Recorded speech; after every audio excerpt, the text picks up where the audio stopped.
سیاق و سباق سے ہٹ کے پیش کیا گیا ہے۔ بہرحال اب جو معاملہ میں نے بات کی تھی امید کی،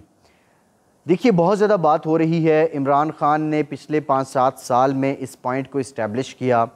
اپنے کارکن کو، پاکستان کے لوگوں کو یہ بتانے کی کوشش کی اور لوگوں کو ایمان کی حد تک اس بات کا یقین دلوا دیا کہ ان کے مخالف یعنی نواز شریف، آصف زرداری، مولانا فضل الرحمان یہ سارے چور ہیں، یہ سارے ڈاکو ہیں۔ یہ عمران خان نے لوگوں کو یقین کی حد تک ان کے دلوں میں یہ بات بٹھائی ہے اور دماغ میں یہ بات بٹھائی ہے۔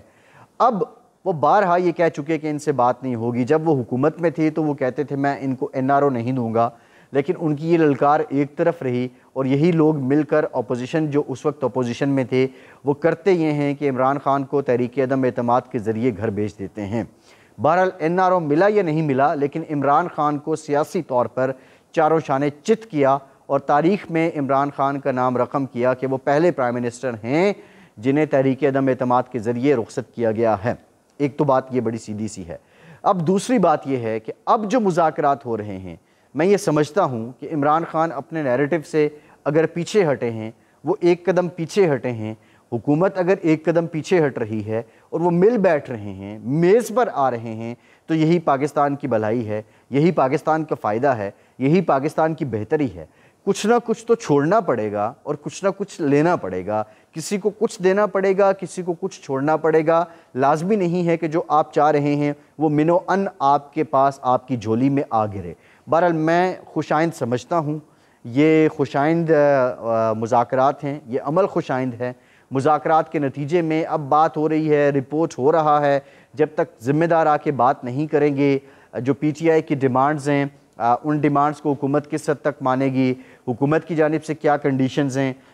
یہ باضابطہ کوئی اعلامیہ اس کا جب تک جاری نہیں ہوتا تو اس وقت تک ہم کچھ کہہ نہیں سکتے۔ یہ باتیں رپورٹ ہوتی رہیں گی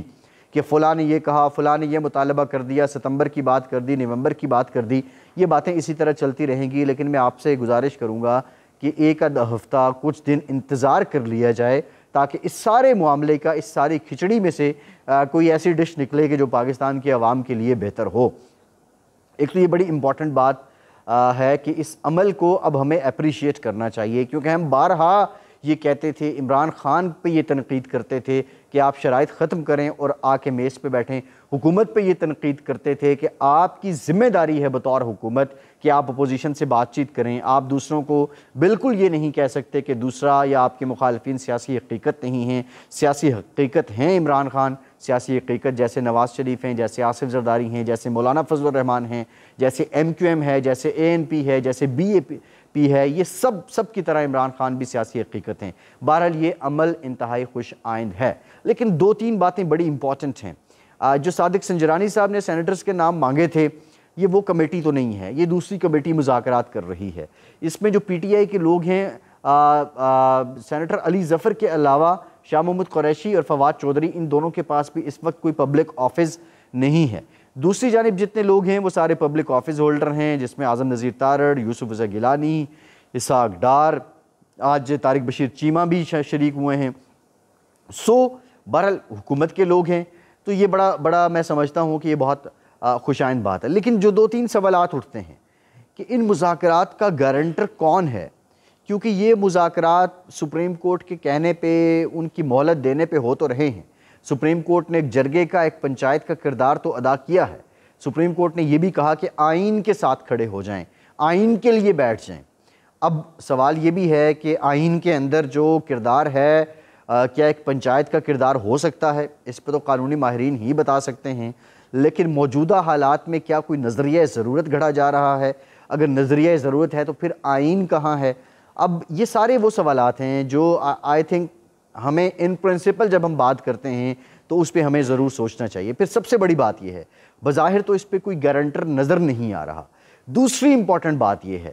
کہ ان مذاکرات کا کوئی ثالث بھی نہیں ہے۔ جو سراج الحق صاحب نے کوشش کی تھی،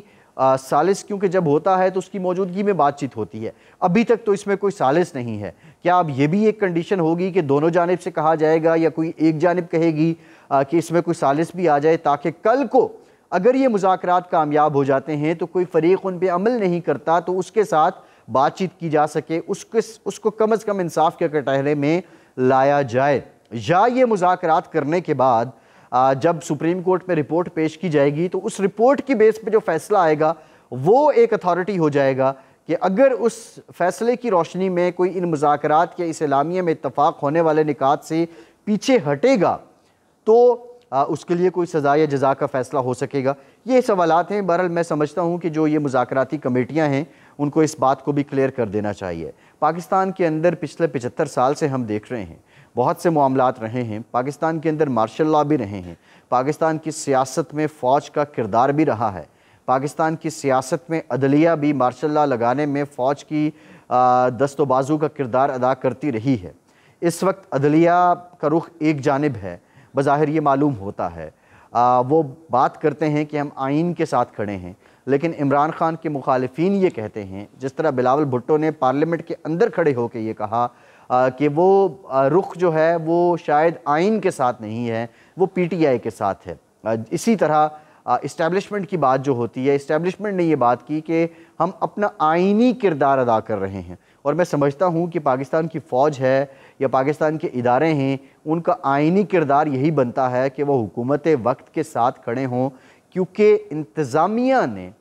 حکومت کی پالیسیز کو ایگزیکیوٹ کرنا ہوتا ہے۔ یہ تھوڑی فلسافیکل سی بات آ چکی ہے، لیکن اگر پاکستان کی اسٹیبلشمنٹ، پاکستان کی فوج اپنی آئینی حدود میں رہے، اب آئینی حدود کا تعین بھی کرنا پڑے گا۔ آئینی حدود تو یہ بھی ہو سکتی ہے، یہ بھی ہے ان پرنسپل کہ جو سرحدوں کی حفاظت ہے وہ فوج کی ذمہ داری ہے۔ عدلیہ کی آئینی حدود یہی ہے کہ انہوں نے آئین کی تشریح کرنی ہے اور پاکستان کے عوام کو انصاف فراہم کرنا ہے۔ پاکستان کے مسائل کا حل یہی ہے کہ سیاستدان سیاست کریں، فوج سرحدوں کی حفاظت کرے، پاکستان میں عدلیہ لوگوں کو انصاف فراہم کرے اور عوام ان پر اعتبار کریں۔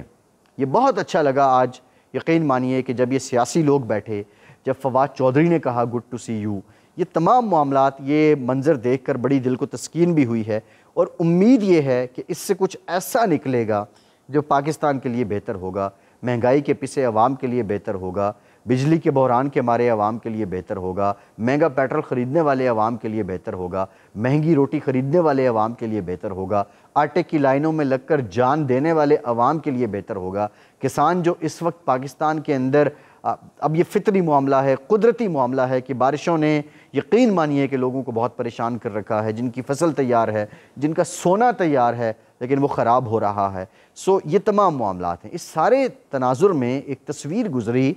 فواد چودھری صاحب کی، جو اہلیہ ہیں ہبہ فواد صاحبہ، انہوں نے ٹویٹر پہ شیئر کی کہ جو امریکی سفیر ڈونلڈ بلوم ہیں، 15-16 گھنٹے پہلے، اب جب میں ریکارڈ کروا رہا ہوں تو اس سے 15-16 گھنٹے پہلے ان کی ایک تصویر آئی کہ ڈونلڈ بلوم نے فواد چودھری کی رہائش گاہ پہ ملاقات کی ہے ان سے، اور جو وہاں پہ گیٹ اپ تھا، فواد صاحب بالکل سمپل سے کپڑوں میں، نیچے انہوں نے چپل پہنی ہوئی ہے اور بالکل کیجول ہیں۔ بظاہر اس فوٹو کو دیکھ کے، اس کی باڈی لینگویج یا اس فوٹو کے جو سرکمسٹانسز ہیں، ان سے لگتا ہے کہ یہ بڑی اجرت میں ملاقات ہوئی ہے۔ سوال یہ بھی ہے کہ کہیں فواد صاحب نے جو مذاکرات کی ساری بریفنگ ہے وہ کہیں ڈونلڈ بلوم صاحب کو تو نہیں دی ہے، کیونکہ یہ مسلمہ حقیقت ہے کہ $25,000 پر منتھ ایک لابنگ فرم ہے، پھر 2-3 اس طرح کی اور ہیں۔ شفقت محمود صاحب نے ہمارے ٹی وی پروگرام ہو کیا رہا ہے میں یہ کہا تھا کہ جو overseas Pakistani P T I کی حمایتی ہیں انہوں نے یہ ہائر کی ہیں، تو پی ٹی آئی اس تناظر میں بھی کام کر رہی ہے، امریکی سینیٹرز کی سٹیٹمنٹس آپ کے سامنے ہیں، تو کہیں ایسا تو نہیں ہے۔ یہ میں سوال چھوڑے جا رہا ہوں کہ یہ ساری بریفنگ امریکہ تک بھی پہنچائی جا رہی ہے۔ فیصل عباسی کو اجازت دیجیے۔